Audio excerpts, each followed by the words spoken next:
We're talking about the Red-Green Alliance, and it might destroy the West. There's a video from an ex-Muslim cyberpunk dingo. On paper, it shouldn't exist, but it is perhaps one of the stranger political alliances that have emerged in the past few years. And from an ex-Muslim, let me tell you, it may be new, but it is also extremely dangerous. Not because they agree on the future, they don't. In fact, their visions for society couldn't be more opposed. To those of you who don't know what this is, let me put it to you simply. Queers for Palestine, gays for Hamas. But they do agree on one thing. The West, as it stands, has to go. That's the glue that holds them together. Of course, I'm talking about the Red-Green Alliance. Now, for those of you who haven't heard of this term before, let's define it first. I mean, to anyone with a pulse and a functioning brain, you can see how these things are actually polar opposites. But the enemy of my enemy is my friend. That being Western civilization. The Red-Green Alliance isn't some tinfoil hat conspiracy theory. It's a tactical overlap, a marriage of convenience between two very different forces. On the red side, you've got far-left radicals who dream of tearing down the West and rebuilding it as some sort of borderless, decolonized utopia. On the green side, you've got... They throw gays off of the top of buildings over there, just saying. Dude, you can't say that. It's 2025, bro. That's insane. Islamist movements that want to see the West replaced with religious law and rigid order built around Islam. To really understand how this works, we need to get inside the heads of each side. With the left, these activists see themselves... Yeah, another way to put this is... leftists for Philion. ...as moral revolutionaries. They believe society as it stands is fundamentally corrupt, built on colonialism, racism, patriarchy, capitalism, and every other form of structural oppression. To them, power is always oppressive and never legitimate. Virtue comes from tearing down those systems, borders, hierarchies... I mean, this is postmodernism. This is the Marxist power struggle. The oppressed versus the oppressors. Traditional family roles, religion, the free market, all seen as tools of domination. The utopia, on the other hand, is secular, borderless, and endlessly fluid. No dominant religion, no fixed identities, not even gender, no wealthy elites. Just a bunch of homogenous slugs. No settlers, just a leveled society where no group can stand above another. That's why they romanticize destruction and relativism. Even Western liberal democracy is suspect because it still preserves some of the old structures. And so, in the mind of the far left, teaming up with anyone who wants to weaken the West, even Islamists, feels like progress. You'll even see this strange romanticization. Queers for Palestine, banners at rallies, or academics like Judith Butler bizarrely describing Hamas and Hezbollah as part of the global left. In their eyes, Islamist resistance to the West can be... Could you imagine defending terrorism? Obviously, Palestinians and Hamas are separate. However, Hamas occupies Gaza. Harnessed as just another engine of a revolution. Now, contrast that with Islamists. Their worldview is the polar opposite. Where the left loves fluidity, Islamists crave certainty and order. The word Islam itself... terrorism is good when my team does it, and terrorism is bad when your team does it. ...means submission. And for them, submission to divine law is the only path to justice. Their endgame isn't coexistence or compromise, it's dominance of their religious code. The left also likes to ignore radical Islam, and they're more akin to cultural Muslims. They're like, they're not all like that, which, sure. But you extrapolate it far enough, I don't think you're really welcome in the East with all of these Western lib-coded ideas. The Islamist psyche envisions strong vertical authority and tight communal boundaries. Nation-states are irrelevant next to the global Muslim community or even a caliphate. Liberal pluralism? To them, that's weakness. They divide the world into the realm of Islam and the realm of disbelief, and believe it's their duty to expand their system by preaching when possible, by jihad when necessary. The ideal isn't some flexible... Jihad is a holy war waged in the name of Allah. I mean, we're talking crusades, spreading out the Arabian Peninsula and North Africa into Europe. Charles the Hammer stopped that shit from going into France. I mean, this is History 101 at Third Eye Global. Future. It's a return to the purity of 7th century Medina. That means patriarchal control, rigid gender roles, modesty codes, punishment for blasphemy, and zero tolerance for apostasy or gay rights. Their psyche is anchored in certainty, in rules that cannot be questioned. But if they're so different, why are they chanting side by side? Simple, they share enemies. Both despise Western power, America, Israel, capitalism, and the police or military that defend those systems. Both frame themselves as the oppressed, rising against an oppressor. That's why you'll hear the crossover in chants. I mean, did we not just clock that? Free Palestine resonates with both. No justice. Lesbians for liberation. You can't make this up. No peace. Lifted from left-wing racial justice movements, is shouted right next to Intifada or Death to America, slogans rooted in Islamist struggles. There's a lot of people out here that hate America. I just don't think the founding fathers had this as a vision of the future. And the visuals match too. The kneeling protesters, keffiyeh-clad youth alongside red flag social. Is this stupidity or mental illness? I think it's actually both. I think it's a social contagion. I think these people have misplaced empathy. I think they mean well, truthfully, but it manifests into really ugly, contradictory beliefs. It's a strange aesthetic convergence. You can even see this in Australia, for example, where the Green or Islamist side have ironically co-opted Aboriginal. They hate America, the West, the free world, and anyone who lives with dignity. But they're also abusing the fact that they're even able to protest. These are American freedoms. Movements. Why ironic? Because the indigenous people of Australia rightly went through a very dark stage due to settler colonialism, and Muslims were and are some of history's biggest colonizers. But that doesn't change. That's Islamophobic. What the fuck? You're only allowed to talk about colonialism when it's a white guy conquering a lesser nation. Don't even get me started on the Janissaries. Change how they want to be perceived. Both thrive on the same kind of street theater, and both see themselves as outsiders fighting. I'm just not trying to pay the jizya, okay?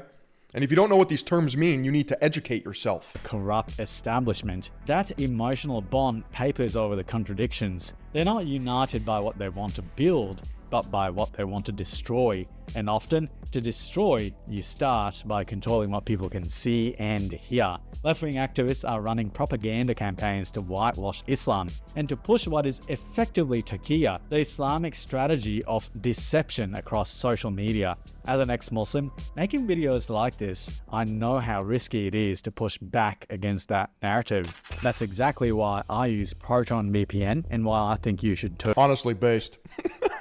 I'm sitting through this ad because it's Proton. They're based in Switzerland, outside the reach of US, EU, UK, and Australian law. They don't keep logs and are built by the same team behind Proton Mail. When the UK passed its surveillance laws, Proton VPN became the #1 app on the App Store. Their stealth protocol beats censorship firewalls, secure core... I mean, apostasy is punishable by death. Does that sound like a religion of peace? If you leave us, we kill you? I'm not making this up. Routes your traffic through privacy-first countries, and NetShield blocks. People say that in the next coming decades, Islam's going to have a hard time surviving in the West because what you have is a lot of younger generations basking in the freedom and liberties in America and basically just adhering to cultural Islam because of their parents. It's kind of like pleasing the boomers. Crackers before they ever reach you. I've used Proton Mail since Australia announced sweeping surveillance laws last year, and I'm not exaggerating when I say it's now essential. If you want to protect your privacy and support this channel, hit the link below to get up to 60% off Proton VPN. So why did this odd alliance suddenly explode after October 7th of 2023? A few things come together all at once. First, decolonization became the master lens. On campuses and activist spaces, everything was reframed as colonizer versus colonized. Israel was... Which is actual Marxism. And I'm scratching my three eyes trying to figure out why it dominates college campuses to the degree that it does. You can't escape Marxist/communist ideologies. It's insane. It's like a breeding ground. It's actual brainwashing. Cast as the white settler state, Palestinians as the oppressed indigenous brown people. Of course, none of that is true, but that framing let the far left merge its anti-Western worldview with the Islamist story of jihad and resistance. Second, mass mobilization made it visible. The Gaza war sparked some of the biggest protests in years. Marches became weekly rituals. Encampments spread across campuses in the US and UK. In Australia, unions and community groups poured in behind coordinated national days of action. Suddenly, leftist activists and Islamist-aligned groups weren't just online allies, they were physically marching together shoulder to shoulder. Third, social media turned global. Chants like "From the River to the Sea" went viral, showing up in New York one day and London the next. Although ironically, the version of "From the River to the Sea" chanted by the Arabs is very different to what the Because KGB Yuri Bezmenov told this in the 80s. That's a famous clip. Westerners chant. Protest playbooks, flyers, hashtags, even bail fund links spread instantly across borders. State-backed outlets like Iran's and Qatar's jumped in too, amplifying the message and cheering on Western protesters. And I just can't believe that a lot of this ideological warfare splits families. You have actual daughters and sons, performative males and libtards, not talking to their parents or excommunicating people in their own lives because they're incapable of having, or they're averse to the idea, allergic even, of other people having different opinions, and like they won't even extend any sort of discourse or understanding. It's just full stop, you're nothing to me type shit. And the reason why this gets ugly is because you're then placing your moral judgment and value on people that don't actually care about you, which is why the Red-Green Alliance is so contradictory. A lot of these people would be the first to be persecuted if one side had their way. I'm not kidding. Finally, youth opinion tilted sharply.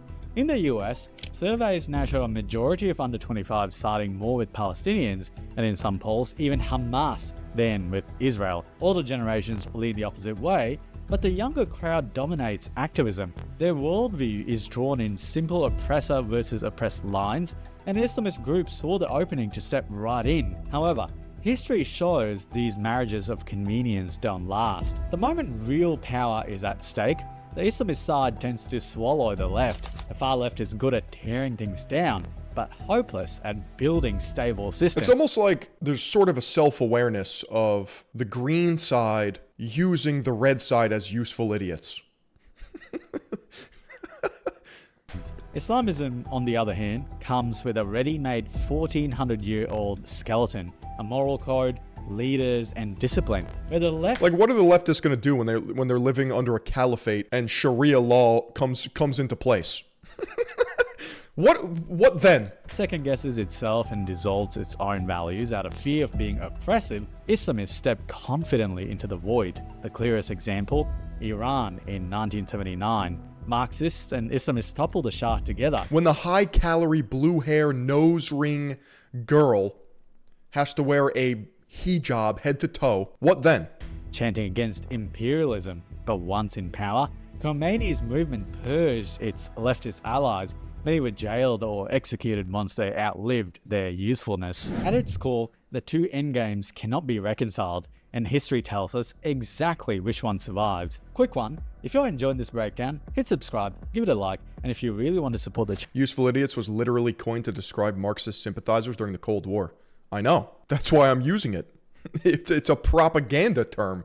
Consider becoming a member on Patreon. Now, today, this alliance is already seeping into parliaments, councils, and ballot boxes. In Britain, Muslim voting blocs have become Every side thinks they can control the other side once the common enemy is vanished. powerful enough to rattle Labour, once thought untouchable in immigrant-heavy districts. After Gaza, groups like the Muslim Vote openly organised against sitting MPs who wouldn't toe a hard pro-Palestinian line. At the last election, several independents backed by these networks actually... I mean, one of the main things when it comes to Western civilization is the separation of church and state. Now, you can argue, perhaps maybe we've gone too secular in some ways.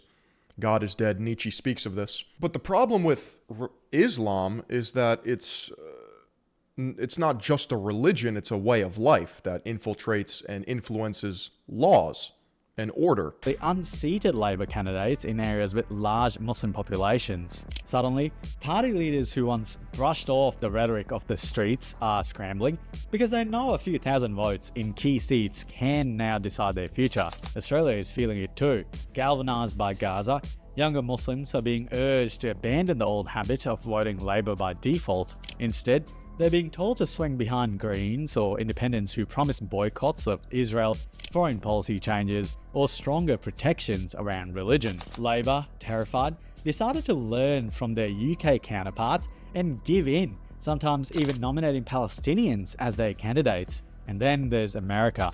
For years, Democrats counted Muslim and Arab voters as a safe part of their coalition. That assumption collapsed after October 7th. In places like Michigan and Minnesota. I just urge that people of other cultures and walks of life and ethnicities, races, however you want to intersectionally divide this, right?